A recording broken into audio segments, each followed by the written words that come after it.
14 মাস আমি আল্লাহকে সাক্ষী রেখে বলতে পারবো এক কাপ চায়ের টাকাও আমি দুর্নীতি করি নাই। আজকে বাংলাদেশ দুই ভাগে বিভক্ত, এক ভাগ ভারতপন্থী, এক ভাগ আগ্রাসন বিরোধী, এক ভাগ দুর্নীতির পক্ষে এবং চাঁদাবাজের পক্ষে অবস্থান নিয়েছে, এক ভাগ দুর্নীতির বিরুদ্ধে অবস্থান নিয়েছে, এক ভাগ ঘোষণা দিয়ে সংস্কারের বিপক্ষে অবস্থান নিয়েছে, এক ভাগ জুলাইয়ের বিপক্ষে অবস্থান নিয়েছে, এক ভাগ জুলাইয়ের পক্ষে অবস্থান নিয়েছে, এক ভাগ আমরা যারা একটা ইনসাফপূর্ণ বাংলাদেশ প্রতিষ্ঠিত করতে চাই, আর আরেক ভাগ যারা অতীতের যেই কায়দায় লুটপাটের যে রাজনীতি, সেই রাজনীতি ফিরিয়ে আনার এক প্রতিজ্ঞায় তারা আবদ্ধ হয়েছে।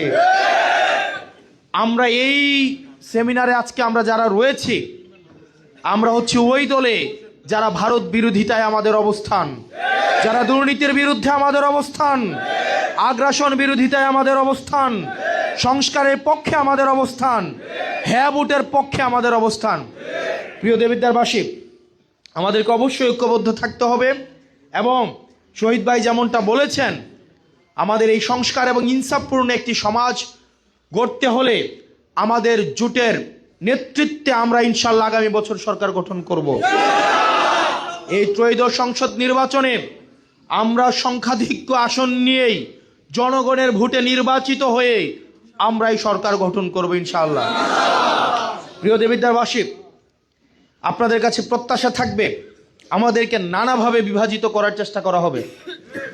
ইতিমধ্যে আপনারা দেখেছেন, কেন্দ্র দখল করা যারা অতীতে করেছে, যারা করতে চায়, যারা করতে সহায়তা করে, তারা দেবিদ্বারের বিভিন্ন পথে প্রান্তরে আবার ষড়যন্ত্রের জাল বিস্তার করা শুরু করেছে। তাদের প্রতি আমাদের সচেতন থাকতে হবে। আমরা যতক্ষণ পর্যন্ত আমার উপরে বেইনসাফি করা হবে না, যতক্ষণ পর্যন্ত আমার নীতি স্পষ্ট, আপনি আমার বিরুদ্ধে ভোট দেন, আপনি যেন আমার বিরুদ্ধে ভোট দিতে পারেন, সেই স্বাধীনতা নিশ্চিত করতে আমি কাজ করব। কিন্তু আপনি যদি ভোটাধিকার হরণ করতে আসেন, আপনি যদি কেন্দ্র দখল করতে আসেন, আপনাকে বিন্দু পরিমাণ ছাড় দেওয়া হবে না। প্রশাসন দিয়ে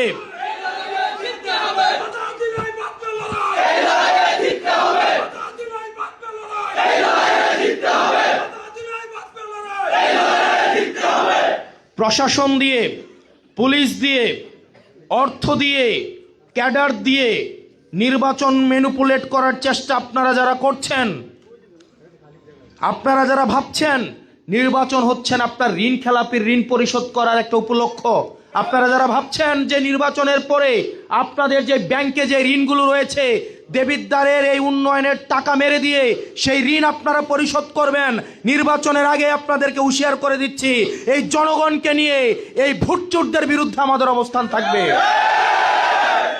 প্রিয় দেবিদ্বারবাসী, আমরা ইনসাফপূর্ণ একটা সমাজ প্রতিষ্ঠা করব। আমি বিশ্বাস করতে চাই, এইখানের প্রত্যেকটা মানুষ গত 14 মাস আমি আল্লাহকে সাক্ষী রেখে বলতে পারবো এক কাপ চায়ের টাকাও আমি দুর্নীতি করি নাই। সারা বাংলাদেশকে সাক্ষী রেখে বলতে পারবো, একজন এসে আমার সামনে বলতে পারবে না কারো পকেট থেকে, কারো কোনো ব্যক্তি থেকে এক কাপ চায়ের টাকাও আমি দুর্নীতি করেছি। এখানে যতগুলো মানুষ আসে আমি বিশ্বাস করি তারা বৈষয়িক স্বার্থের ঊর্ধ্বে।